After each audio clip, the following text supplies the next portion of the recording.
Bonjour à tous, nous sommes le dimanche 28 décembre, c'est la Sainte Famille. Oui, car si Dieu est né, il n'est pas né comme ça, au hasard.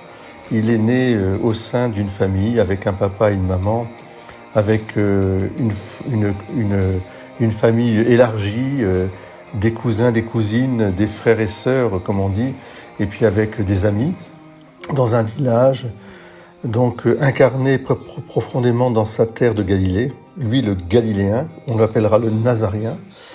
Et tout cela nous montre aussi cet enracinement, cette identité profonde.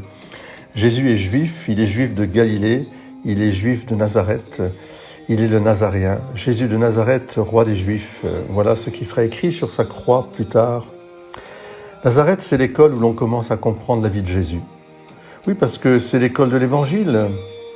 On y apprend à regarder, à écouter, à méditer, à pénétrer la signification si profonde et si mystérieuse de notre vie, la vie de tous les jours.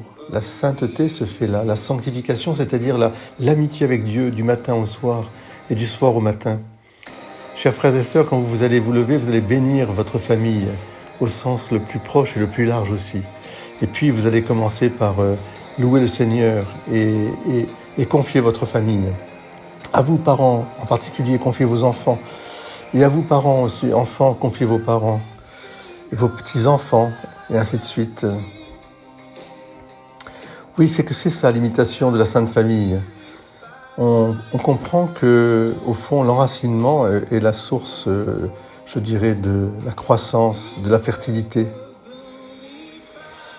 Et si nous ne faisons que passer, il nous faut laisser ce désir de poursuivre précisément, de transmettre.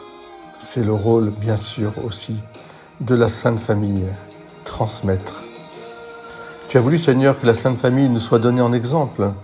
Alors accorde-nous précisément la grâce de pratiquer comme elle les vertus familiales et d'être unis par les liens de ton amour, avant de nous retrouver tous pour l'éternité dans la joie de ta maison, de ta famille.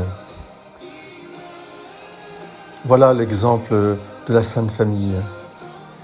Faites tout ce qu'il vous dira. Conservez toutes choses en son cœur, les méditer et en tirer la leçon de vie. Et surtout, une espérance invincible. Ne jamais désespérer de la miséricorde du Seigneur. Le Seigneur est toujours là. Un pauvre cri, le Seigneur entend. Chère famille, Dieu vous aime et vous bénit de tout cœur. Et moi, son petit serviteur, je vous bénis aussi de tout cœur et je vous dis, je vous aime. Merci, toutes les familles, merci à vous.